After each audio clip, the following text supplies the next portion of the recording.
Women, beautiful women. We need alcohols. Right, alcohols. Right. Diddy finds himself in a bit of a pickle. He's tangled up in a web of legal troubles. If he decides not to step up and share his side of the story in court, things could get dangerously dicey for him. His words could make a big difference in how this whole drama discloses, but it could spell trouble if he chooses not to tackle these claims head on. Big trouble. During a TV show, Diddy shared some advice. He said, if you want to have a party with many pretty ladies, you got to have plenty of drinks. Yes, that's right. Not just one type, but a variety. Just mixing it up a little. To ensure the party keeps going, you need the right people and a good stock of drinks. He jokingly added, don't forget to lock the doors to keep the party spirit intact. Gotta keep them there. Right. You need locks on the doors.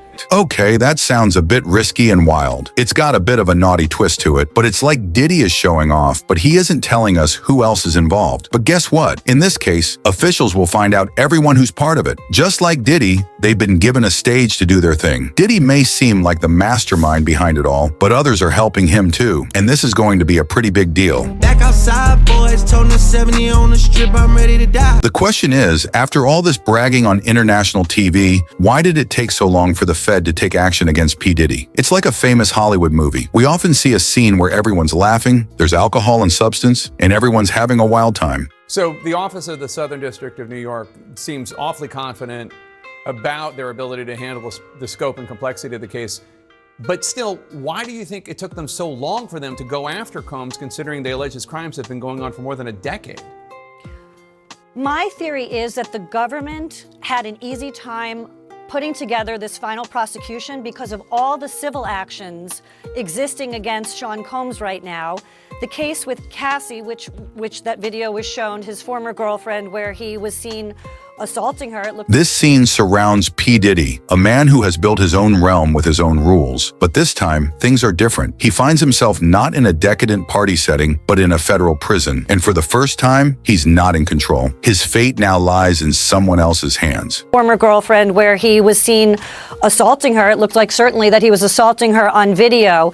I think the government and investigators were able to accumulate all this easy evidence that was just handed to them from the attorneys who prepared the civil cases that are now pending against him. I think things just started piling up, and eventually Sean Combs got to a place where his luck ran out, and therefore he was indicted and arraigned. Stacey Schneider, thanks so much. Appreciate it. Did you know that of all federal criminal indictments, 90% end in a plea deal? And out of the remaining 10% that go to trial, a huge 90% result in guilty verdicts. So he's facing a real struggle here, combating these serious charges. One of the agents from the Department of Homeland Security, who was part of the raid on his Miami mansion, gave a shocking description of what he found inside. In his view, this situation is as horrifying as what we heard about Epstein. The women involved were very young, either just of legal age or just under it. His behavior makes him sound like a real nightmare. Celebrity path to justice, where we simply look at a clip like that and we laugh and giggle about, oh, let's get alcohol, let's get drugs, let's get all these ladies at a party.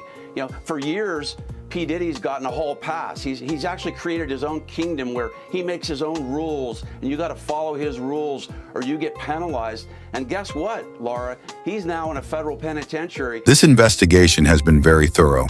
Just so your viewers understand the scale, more than 300 subpoenas were issued and over 50 witnesses were interviewed. Now, Brian, one of the DHS agents involved in this raid on his Miami mansion described what he saw inside the house, saying that, in my opinion, he's as bad as Epstein. These women are young, either barely legal or barely illegal. Brian, this sounds like he was a monster. Yeah, Laura, I will tell you that this indictment was very detailed, by the way, too. Your viewers should know there were over 300 subpoenas served, over 50 witnesses interviewed. Why is that important?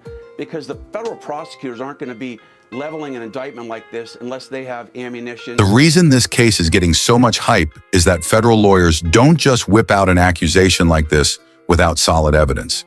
They believe they have a strong reason to make this assertion. The main thing they need to prove is that P. Diddy had full control over certain women. It's alleged that he intimidated these women with the threat of cutting off their financial support. He is accused of drugging their beverages as outlined in the charge. On top of it all, He warned them that he would ruin their lives unless they participated in certain scandalous activities. Sex with Cassie and Sean. Basically, he would masturbate and tell me what to do with Cassie. I had like 15 encounters, and I heard lots of business. Because what they would do is Sean talks a lot on the phone and on the TV with speakers and stuff, and I was like a sex slave, okay? For them. The prosecutor must demonstrate all of this, and if there are victims readily sharing their stories and financial logs to back up these claims, along with travel schedules, then P. Diddy would struggle to find a defense. If P. Diddy decides to contest these allegations, he will have to face the music in court and present his defense. He stands very little chance if he fails to testify in his case. Now, everybody's wondering about the mysterious tapes part of the case. Who else might they involve, and will they ever be made public? That's what everyone is waiting to find out. So on a scale from 1 to 10, 1 being the least probable and 10 being the most probable, do you think we'll hear about other famous folks who were at these oddball get-togethers? There's a good chance more serious accusations are on the way, which is a key thing to remember here. We might hear about his previous bodyguards or perhaps even musicians he used to hang out with. His personal assistants are already sharing their stories. Some might even face charges soon. And here's the interesting part. If there were powerful music industry folks sending women to these said oddball get-togethers, they could find themselves in hot water too, because they were all part of something known as a criminal enterprise. Some high-profile names have crumbled already, and some soon to be. Currently, Diddy is in federal prison at the Metropolitan Detention Center. This jail is known as MDC Brooklyn, a sort of holding center. Once you're inside, you breathe a sigh of relief when you get to walk out. It's unbelievably harsh in winter due to the lack of heat. Sometimes the center even shuts down, making it hard for lawyers to meet with their clients. Currently, Diddy's lawyers are having a tough time trying to get him out. This is because they know it's difficult for him to focus on his legal issues while he's there. He's more concerned with how to get by in the tough conditions. All the ladies all over the world. All the ladies all over the world. Many are wondering if Diddy could be moved to another holding center in New Jersey. Well, the honest answer is, it's not easy. Diddy's lawyers are some of the best in the country, but they have a challenge ahead of them. They've tried twice to submit what's known as bail packages. They give these documents to the judge, who argues that there are other ways to ensure Diddy will return to court and that he won't threaten anyone. As he's been intimidating other people who are giving evidence, the court thinks that if he's not being watched closely, he might keep doing this through his contacts. His lawyers are now working on getting him shifted to another place because the current location has a pretty bad reputation. P. Diddy has been named in several accusations. We all know that he's being charged with engaging in organized crime, forcing people into prostitution, and transporting them for the same purpose. These charges are very serious indeed. What's even more serious is the team that is bringing these charges against him. These charges come from the Southern District of New York, which is known to have some of the best legal experts on earth. They're implying that the man was in charge of a dangerous criminal group. He used violence and threats to coerce both women and men into performing adult activities to earn money. The purpose behind all these actions, it seems, was to promote something. The big question now is, what was he really trying to promote? Is he using these activities as a twisted means of entertainment for high-profile guests? Or was there a more sinister intent linked to larger criminal aspirations? Investigators are sifting through a mountain of documents and testimonies to pinpoint the exact motives behind Diddy's actions. Diddy boosted his own success and increased his wealth. To put it in simple words, this formal accusation suggests that Combs mistreated, intimidated, and forced women and others in his life to satisfy his wishes inappropriately, maintain his good name, and hide his actions. Interestingly, some of these actions, it is claimed, date back to 2009. This can potentially harm him because there's plenty of evidence, lots of witnesses, a long history, and loads of messages that the authorities probably already have to back up these claims. But we must also remember that a good chunk of these details surfaced from legal suits filed by women against him, specifically P. Diddy. These lawsuits revealed a great deal of the information mentioned in the formal accusation against P. Diddy. The same people will likely step up as witnesses when this case goes to court. Let's discuss Diddy's lawyer's defense strategy here. His main point is that the government should not meddle in one's personal life, especially what occurs in the privacy of a bedroom. Besides, these actions were completely agreeable. Everyone involved was on the same page. Many of these witnesses, he argues, were actually hoping to be part of Diddy's star-studded social circle. The defense claims that some of those who have lodged legal complaints against him were only interested in filling their pockets. As these personalities now come forward to give their testimonies, their trustworthiness is being questioned due to their hidden intentions. Essentially, the defense will lean heavily on this factor. They believe that what happened was simply mutual behavior between adults. On the other hand, the predictions are that top-notch prosecutors will now have each witness come to court and share the harrowing experiences of their time in those rooms. Moreover, these testimonies will be presented directly to the jury. They'll listen to every detail of these narratives. Surely it won't be easy. It's going to be a tough case. The attorneys seem to be pretty clear that this case won't be settled outside the courtroom. It's headed for trial, and though we won't see it on our TV screens, it will make headlines. Expect to hear about the proceedings on news and media outlets, as the case has some really attention-grabbing elements. That's why the statement that Diddy is dead on arrival, if he doesn't testify, seems to be more than just a murmur among legal circles, because testifying could mean the difference between freedom and facing a lengthy sentence. The stakes are incredibly high for Diddy. If he chooses to take the stand, he may be subjected to intense cross-examination that could either support his claims of innocence or expose inconsistencies in his defense. Conversely, remaining silent might suggest that he has something to hide, putting him at a severe disadvantage with the jury. As the trial date approaches, all eyes are on Diddy's next move and whether his testimony will shift the tide in what is already shaping up to be a landmark case in the music industry. Diddy's children are also breaking their silence for the first time after their dad's unexpected arrest. 4 out of 7 of Combs's kids took to Instagram to share their feelings with the world. They wrote that they have been noticing a lot of harmful and untruthful whispers going around about their parents, Kim Porter and Shan Coles. These rumors include their mom's unfortunate passing as well as their relationship. The Combs kids decided to step in and clear up some misconceptions. Rumors that their beloved mom penned a book are entirely false, they confirmed. They stressed that anyone saying they have a copy of such a book is just fooling everyone.